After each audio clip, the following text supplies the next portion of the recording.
শেখ মুজিবুর রহমানের 1970 থেকে 1975-এ তিনি যে পুরো এই যে বাংলাদেশের ইতিহাসটিকে মুজিব বাদ দিয়ে প্রতিস্থাপিত করেছেন, পুরো বাংলাদেশের এই সিস্টেমটিকে একটি বাকশালী সিস্টেম দিয়ে প্রতিস্থাপিত করেছেন। আমি আটার যাও খাইছি ভাই, আমি নিজে খাইছি আটার যাও, বুঝেন ওই যেটাতে পোস্টার লাগায় আটা গুলা, ওইটা আমি খেয়েছি, ওইটা খেয়ে আমার জীবন ধারণ করেছি, আমি জানি এগুলো। আমি মনে করি বাংলাদেশের স্বাধীনতার মহানায়ক হলো শেখ মুজিবুর। ধন্যবাদ। আমরা শেখ হাসিনার কারণে কি তার বাবার সবকিছু ভুলে যাওয়া, অবদান ভুলে যাব কিনা? দেখুন, আমাদের জায়গা থেকে মনে হয় যে আমরা যদি যে কোনো একটা সত্যকে যে কোনোভাবে যদি ধামা চাপা দেওয়ার চেষ্টা করি, কালের পরিক্রমায় সেটি আবার বের হয়ে আসবে। এই যে কালো অধ্যায়গুলো, দেখুন বাংলাদেশকে আজকে কেন এত বড় একটি অভ্যুত্থানের ভিতর দিয়ে যেতে হবে, কেন 2000 মানুষকে আমার প্রাণ দিতে হবে, অর্ধলক্ষ মানুষকে রক্তও দিতে হবে। 1972-এ তার হাতে কিন্তু ওই সময় যে ম্যান্ডেটটি ছিল, পুরো বাংলাদেশের শতভাগ মানুষের ম্যান্ডেট নিয়ে 1972 সালে তিনি এই ক্ষমতায় বসেছিলেন। যখন তিনি 10 জানুয়ারিতে বাংলাদেশে প্রত্যাবর্তন করলেন, তিনি যদি চাইতেন ওই সময়ে সৎ এবং যোগ্য লোকগুলোকে বেছে নিয়ে ওই বাংলাদেশকে পরের 1-2 যুগে বাংলাদেশে একটি অনন্য অধ্যায় নিয়ে যেতে পারতেন। সেই জায়গায় তিনি কি করেছেন আমরা দেখেছি, স্বজন প্রীতি, ক্ষমতা প্রীতি, পরিবার প্রীতি, কিছু ব্যক্তি প্রীতি, এবং এগুলোর মাধ্যমে আমরা বিগত 16 বছর যা দেখেছি তার একটি বড় চিত্র ওই 3 বছর দেখেছিলাম, যেটি এক পর্যায়ে গিয়ে বাংলাদেশে 1975-এর 15ই আগস্ট ঘটাতে বাধ্য করেছে। দেখুন, আমরা যদি আমাদের জায়গা থেকে বলি, আপনি যদি বলেন যে 1952-র পর থেকে কিংবা 1956-র পর থেকে 1971 পর্যন্ত, 1971-এর 24শে মার্চ পর্যন্ত আপনি যদি আপনার জায়গা থেকে বলেন, মুজিবুর রহমানের এই বাংলাদেশের যে 1971 সৃষ্টির পিছনে যে অবদানটুকু রয়েছে, সেটুকুকে ওই জায়গা থেকে তার ওই স্বীকৃতিটি তিনি পাবেন, এটি নিয়ে সন্দেহ নেই। কিন্তু আবার এমনও একটি বিষয় রয়েছে, এই সময়েরও যে সীমাবদ্ধতা রয়েছে, এই সময় তিনি যেই কাজগুলো করেছেন, এই কাজগুলো বিগত 16 বছর যেভাবে মানে পীরের লেভেলে দেখানো হয়েছে, ব্যাপারটা কিন্তু এরকম নয়। একটা মানুষের যেমন কিছু ভালো কাজ রয়েছে, আবার সীমাবদ্ধতাও রয়েছে। ইতিহাসে তাকে সেভাবেই আসলে ইতিহাস সেভাবেই তাকে বিবেচনা করবে। আবার এই জায়গায় 1972 মাসুদ কামাল, এই প্রশ্নের উত্তর একটু আপনার কাছ থেকেও নেই। সমন্বয়কদের মধ্যে এমন কথা এসেছে বঙ্গবন্ধুকে আমরা জাতির পিতা মানি না, আপনার কাছে কি মনে হয়? না, এটা যদি কেউ না মানে না মানতেই পারে, এটা নিয়ে কোনো বক্তব্য নেই। কিন্তু আমার বক্তব্যটা হলো কি, ওনারা যখন কথাটা বলেন, যখন মনে করেন আপনি 71, 72, 73, 74, 75 পর্যন্ত ওনারা যখন বিশ্লেষণ করেন, আমার মাঝে মাঝে আমার এটা আগ্রহ, জানার খুব আগ্রহ, আমি সার্জিসের কাছে এটা জানতে চাচ্ছি ওনাদের সোর্সটা কি, ওনারা এটা কোথার থেকে জানেন। 72-এ তো সার্জিসের জন্ম হয় নাই, উনি তো তখন দেখেন না এক সময় কী হয়েছে, তো ওনারা জানেন কোত্থেকে? ওনারা জানেন ইতিহাস থেকে। ইতিহাসটা তো কোনো কোনো মানুষ লেখে। বাংলাদেশে এই মুহূর্তে 2-3 ধরনের ইতিহাস পাওয়া যায়, যার যার ন্যারেটিভ তার মতো করে তারা ব্যাখ্যা করেন। কিন্তু তো ওনারা তো কোনো কোনো বই পড়ে জেনেছেন, যে বইটা পড়েছেন ওই বইটা তো কোনো কোনো মানুষ লিখেছে। তো ওই মানুষটাকে জাস্ট একবার ভাবেন, ওই মানুষটা কে? ওই মানুষটা তো কোনো কোনো পলিটিক্যাল পার্টি করেন, অথবা কোনো কোনো রাজনৈতিক দর্শনের সঙ্গে ওনার এক ধরনের অ্যাফিলিয়েশন আছে। একবার ভাবুন জিনিসটা। তো এইভাবে আমার কাছে মনে হয় শেখ হাসিনা আলাদা একটা ন্যারেটিভ তৈরি করার চেষ্টা করেছেন। আবার শেখ হাসিনার এগেনস্টে যারা ছিল অন্য যারা পলিটিক্যাল, বিএনপিও স্বাধীনতা যুদ্ধের আলাদা একটা ন্যারেটিভ তৈরি করার চেষ্টা করেছে। জামাতে ইসলাম তারা স্বাধীনতা যুদ্ধে বিরোধিতা করেছে, কিন্তু তাদেরও কিন্তু আলাদা একটা ন্যারেটিভ আছে। আপনি জানেন গোলাম আজমের একটা বই আছে, বইয়ের নাম হলো সোনার বাংলা। উনি সোনার বাংলা মানে বই লিখেছেন যে লোকটাকে স্বাধীনতা যুদ্ধে বিরোধিতা করেছেন অফিসিয়ালি। তো এখন যার যার ন্যারেটিভ কিন্তু তার কাছে, এবং তাদের ক্ষমা চাওয়ার প্রসঙ্গ যখন আসে, আমি ক্ষমা চাওয়ার প্রসঙ্গে আমি আরো অনেক পরে যাচ্ছি, ওটা ওই প্রসঙ্গটা খুব একটা ইম্পর্টেন্ট না। কিন্তু আমার কথা হলো যার যার ওনারা তো অস্বীকার করছেন যে সে সময় তাদের প্রমাণ দিতে হবে যে সে সময় তারা বাংলাদেশের মুক্তিযুদ্ধের বিরুদ্ধে ছিলেন বা স্বাধীনতার বিরুদ্ধে ছিলেন, সেটির প্রমাণ তাদের দিতে হবে।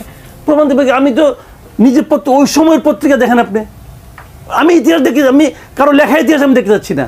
আপনি ওই সময়ের পত্রিকাগুলি দেখেন, গোলাম আজম সাহেব তার দলবল নিয়ে, আব্বাস আলী খান, গোলাম আজম এরা সঙ্গে নিয়াজের সঙ্গে বসে মিটিং করতেছে, এবং মিটিং করে বলতেছে যে পাকিস্তানি বাহিনীকে সব ধরনের তারা সহযোগিতা করবে। That was their political decision. আমি একটা কথা বলি আপনাকে, ওটা তাদের রাজনৈতিক সিদ্ধান্ত ছিল, কিন্তু ওই সিদ্ধান্তর আলোকে রাজাকার বাহিনী গড়ে উঠেছিল। সেটা আমি কিন্তু ওই ঝামেলায় যাচ্ছি না। আমার কথা হলো কি, যার যার সিদ্ধান্ত তখন তারা নিয়েছেন সময়ের প্রেক্ষিতে, ওই সময় বুঝে নিয়েছেন। তারপরে কিন্তু আবার যার যার মতো করে পরিবর্তিত পরিস্থিতি, যখন পাকিস্তান আর থাকলো না, বাংলাদেশ হয়ে গেলো, যার যার মতো করে এটা ব্যাখ্যা করেছেন। আমার এই ব্যাখ্যাগুলি নিয়ে কোনো সমস্যা নাই, যে যেভাবে ভাবতেই পারে, এই কোনোটা নিয়ে আমার কোনো আপত্তি নাই। আমার প্রশ্নটা হলো যে যখন আমরা বঙ্গবন্ধুকে বিচার করব, যখন আমরা শেখ মুজিবকে বিচার করব, শেখ মুজিব কিন্তু বঙ্গবন্ধু এটা কিন্তু হয়েছে স্বাধীনতার আগে, জি, ওনাকে স্বাধীনতার আগেই এই খেতাবটা দেওয়া হয়েছে। আমি কোনো খেতাবের পক্ষে না ভাই, একজন লোক তার বাপ মেয়ে একটা নাম রাখছে, ওর সঙ্গে একটা উপাধি যোগ করতে হবে কেন, আমি এটার পক্ষে না। কিন্তু দিয়েছে বাংলাদেশ, ভালোবেসে দিয়েছে, দায় দিয়েছে। 24শে মার্চ পর্যন্ত ওনার ভূমিকা, যেটা সার্জিস বলল, এটা হলো বিতর্কের ঊর্ধ্বে, আমি অস্বীকার করি না। 25শে মার্চ, হ্যাঁ আমি মনে করি, আমি যতটুকু পড়েছি এবং তখন আমি তখন ছোট, কিন্তু বুঝি, তখন আমি বুঝি 25শে মার্চ অনেকে বলে যে ওয়ালেসি কী না কী করছেন, আমি এগুলি বিশ্বাস করি না। এবং বরঞ্চ আমি তাজউদ্দিন আহমেদের মেয়ের যে ভাষ্যটা, এটাকে আমি মনে করি যে সঠিক না হতে পারে, যে বঙ্গবন্ধু স্বাধীনতা ঘোষণা করে যাননি ভাই। উনি কেন যাবেন? উনি তো অখণ্ড পাকিস্তানের প্রধানমন্ত্রী হতে চেয়েছিলেন, উনি তো অখণ্ড পাকিস্তানের প্রধানমন্ত্রী হওয়ার ম্যান্ডেট পেয়েছিলেন। উনার স্বাধীনতা ঘোষণা করতে হবে কেন? উনি করেন নাই, এটাই সত্য। যারা এখন বলে যে উনি স্বাধীনতা ঘোষণা করছেন, এটা ঠিক না, আমি মনে করি না। আবার আমারও ভুল হইতে পারে, কিন্তু আমি মনে করি না। কিন্তু এসব সত্য মানলেও তারপরে উনি দেশে, মানে উনি অত্যন্ত ব্যর্থ একজন শাসক ছিলেন, অত্যন্ত ব্যর্থ।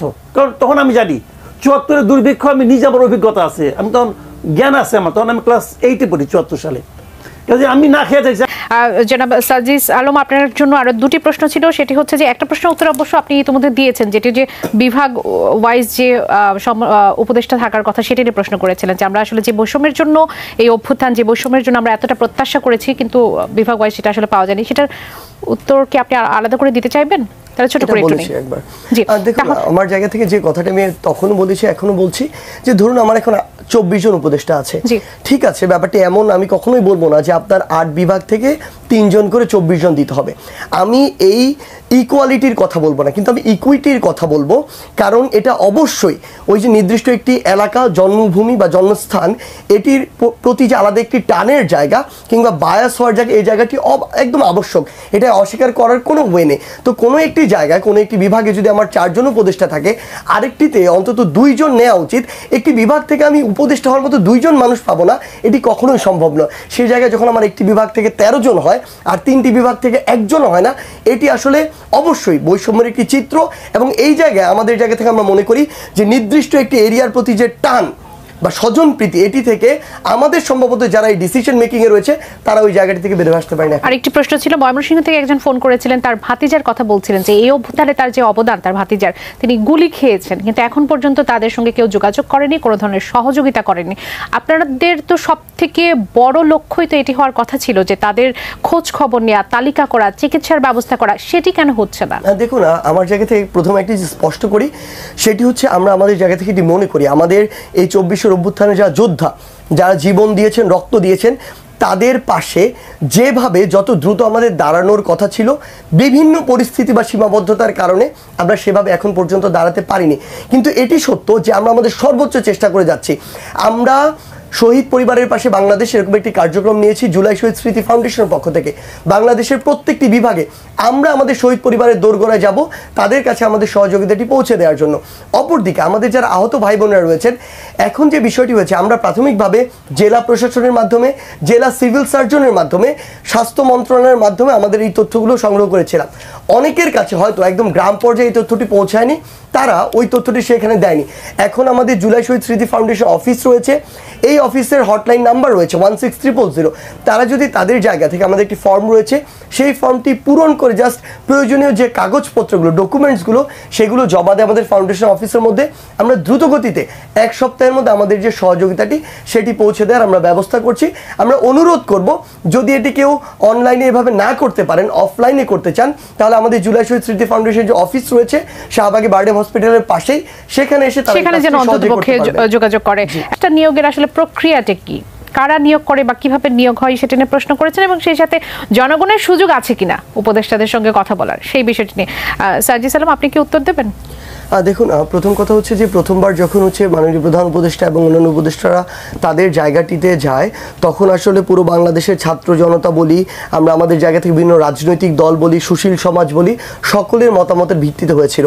কিন্তু যখন এখন আমার একটি অন্তর্বর্তীকালীন সরকার রয়েছে, সেই সরকার নির্ধারণ করবে তাদের জায়গা থেকে, তাদের মতামতের ভিত্তিতে, যে পরবর্তীতে কোন জায়গায় আমার উপদেষ্টা প্রয়োজন এবং কোন জায়গায় কাকে বসানো যায়, এবং তারাই এটি নির্ধারণ করেছেন। এবং এই জায়গায় যদি কোনো সীমাবদ্ধতা থাকে, আমরা আমাদের আমাদের জায়গা থেকে স্পষ্ট করে বলি, আমরা অবশ্যই এটির কঠোর থেকে কঠোরতর আমাদের জায়গা থেকে সমালোচনা করব, এবং কাউকে যদি মনে করি ওই জায়গাটি উপযুক্ত নয় এবং তাকে ওই জায়গা থেকে নামানোর জন্য আমরা প্রয়োজনে রাস্তায় নামতেও আমাদের জায়গা থেকে প্রস্তুত থাকব। আপনাদের সিদ্ধান্তের বিষয়গুলো নিয়েও নানা ধরনের মানে জনগণ যারা আছে তাদের মধ্যে প্রশ্ন আছে, যেমন আপনারা যারা ছাত্ররা আসছেন তাদেরও তো আসলে ব্যাকগ্রাউন্ড নানা জায়গা থেকে, সুতরাং নানান মত হতেই পারে। সমন্বয়কদের মধ্যে যারা নানান ধরনের বিষয় নিয়ে আছেন তাদের মধ্যে মত পার্থক্যের বিষয় থেকে জানতে চাওয়া হয় যে আসলে সিদ্ধান্ত কারা নেন, সমন্বয়কদের মধ্যে সিদ্ধান্ত কারা নেন, কেননা আপনাদেরই একটি বিষয় 11 দলের বিরুদ্ধে যে রিট করা, সেটি প্রসঙ্গে আপনাদের একজন সমন্বয়ক হান্নান মাসুদ বলেছেন যে 11 দলের বিরুদ্ধে রিট ছাত্রদের নয়, হাসনাত সার্জিসের ব্যক্তিগত।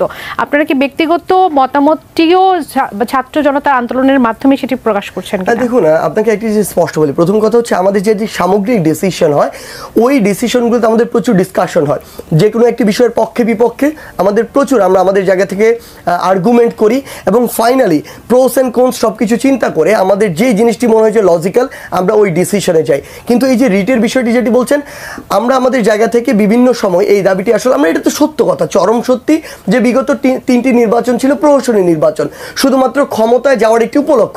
সেই জায়গা থেকে আমরা আমাদের জায়গা থেকে, হাসনাত একদিন আমাকে বলছিল যে আমাদের এই 3টি নির্বাচনকে অবৈধ ঘোষণা করার যে একটি রিট, এই রিটটি আমি আমার জায়গা থেকে করতে চাই, তুমি এটাতে আগ্রহী কিনা? আমি বললাম অবশ্যই, এটিতে আগ্রহী না থাকার তো কোনো কারণ নেই। যে কোনো যৌক্তিক বিষয় যখন আমরা জীবন দিতে প্রস্তুত, তো এই যৌক্তিক বিষয়ে আমরা একটা রিটের অংশ হতে তো কোনো সমস্যা নেই। কিন্তু আমরা আমাদের জায়গা থেকে দেখেছি, প্রথমবার যেহেতু এই অভিজ্ঞতার ভিতর দিয়ে যাচ্ছি, ওই রিটের বিভিন্ন জায়গায় আমরা আরও সমৃদ্ধ করতে পারতাম। তখন আমরা এই বিষয়টি নিয়ে, পুরো বৈষম্যবিরোধী ছাত্র আন্দোলনে আমরা যখন এই বিষয়টি নিয়ে কথা বলি, তখন আমাদের মনে হয়েছে আপাতত সাময়িক সময়ের জন্য এটি উইথড্র করে আরও কিভাবে পূর্ণাঙ্গভাবে এবং শক্তভাবে এই রিটটি করা যায়, আমরা সেই রিটটি করার সামনে সেই প্রসেসটিতে যাব। ধন্যবাদ জনাব মাসুদ কামাল। এই যে সরকার তাদের কলেবর বাড়াচ্ছে, ছাত্র আন্দোলনে যারা আছেন বৈষম্য বিরোধী, তারা তাদের আক্ষেপের জায়গা নিয়ে কথা বলছে, জনগণের জায়গাটা আসলে কোথায়? আমরা যে জন্য অভ্যুত্থানের পরবর্তীতে আমরা মনে করলাম যে জনগণ সবাই স্বাধীনতা ফিরে পেয়েছে, তাদের সকল সমস্যা দূর হয়ে যাবে, জনগণের সমস্যা কি দূর হয়েছে? জনগণের জায়গা হলো দর্শকের জায়গায়, বুঝছেন? যে সিনেমা হলে সিনেমা দেখেন না, ভিলেন এসে নায়কের ঘুষি মারলো, তখন আপনার মনে হয় যে আহা আমি ঘুষি মারতে পারতাম। আপনি জীবনে মারতে পারবেন না, আপনি দেখবেন খালি আহা উহু করবেন অথবা হাততালি দিবেন, আর কিচ্ছু করতে পারবেন না। এই যে সেই জনগণের জায়গা, সেই জায়গায় এই হলো রিয়েলিটি। কে কেন কি হচ্ছে কোনো জবাবদিহিতা কারো আছে? আমরা তো একটা জবাবদিহিমূলক শাসন চাই, জবাবদিহিমূলক প্রশাসন চাই, কোনো আছে? কোনো কিচ্ছু নাই। কিন্তু আমি বহুদিন বলেছি একটা কথা, আবারও বলি, সার্জিস যখন উপস্থিত আছে ওর সামনেই বলি জিনিসটা। শেখ হাসিনা গণভবনে নাই, তাদের এখানে তো আপনারা ভাগাই দিয়েছেন, এটা বাস্তবতা। কিন্তু সচিবালয়ে শেখ হাসিনা আছে। শেখ হাসিনা যারা সেক্রেটারি ছিল, দেশটা আসলে কারা চালায় বলুন তো? পলিটিশিয়ানরা না, প্রশাসন দেশ চালায়। প্রশাসনের সবগুলির, শেখ হাসিনার প্রশাসনের কোনো একজন লোককে একবার বাদ দেওয়া হয় নাই, আস্তে আস্তে 2-1 জনকে, তাও বেশি না, 2-1 জনকে বাদ দেওয়া হয়েছে। তখন 64টা জেলায় শেখ হাসিনা যারা ডিসি ছিল, এদের কয়জন আছে? নাই বলেন, সবাই আছে। ওই ডিসি নাই, অন্য পদে আছে। 15 বছরে প্রশাসনের কত % লোক শেখ হাসিনার ছিল বলেন তো আপনি? কত % লোক ছিল? 85% লোক শেখ হাসিনা ছিল, 85% লোক। 85% লোককে আপনি ফেলাই দেবেন? পারবেন না, পারবেন, এটা বাস্তবতা। করণীয় কি ছিল? করণীয় ছিল যে উপরের দিক থেকে আপনি একদিনে আপনি 10টা সচিবকে বাদ দিতেন, একদিনে। আপনি আস্তে আস্তে বাদ দিচ্ছেন, কোনো অ্যাকশন হচ্ছে না। আস্তে আস্তে বাদ দিলে অ্যাকশন হবে না, একবারে বাদ দিতে হয়। তাতে হতো কি, বাকি সবার মধ্যে একটা মেসেজ চলে যেত যে আমার বড় কর্তাই নাই, আমি কে, কাজে আমাকে এদের কথা মানতে হবে। এখন এরা কিন্তু বসে বসে একটা করে ইস্যু করে। আমি বলি এগুলো ওদের বিরাট ষড়যন্ত্র ভাই। আমি আপনাকে বুঝাই বলি জিনিসটা, আমাকে 2 মিনিট সময় দেন খালি। আপনি 30 সেকেন্ডসের মতো সময় পাবো, মানে চেয়ে নিচ্ছি, আমি একটু চেয়ে নিচ্ছি। এটা একটা বড় ষড়যন্ত্র। এই আমলাগুলি এদের সামনে নিয়ে ফাইল নিয়ে যায়, বলে এটা করেন, এটা করেন, এটা করেন। এই যে এখন ওদের সঙ্গে আমার স্টুডেন্টদের একটা ঝামেলা হচ্ছে, স্টুডেন্টদের মত, আমি তো মনে করি এটা ক্রিয়েটেড বাই দিস ব্যুরোক্রেটস। এরা ক্রিয়েট করছে, ওরা বুঝেও নাই, এই যে আমাদের বুড়া উপদেষ্টারা বুঝেও নাই কি হইতেছে। ক্রিয়েটকে ছেড়ে দিয়েছে, এখন তোমরা আরামারি করো, আমরা বসে দেখি, তামসা দেখি। এটা হয় না। একটা গণ অভ্যুত্থানের সরকার একটা স্বৈরাচারী সরকারের আমলা দিয়ে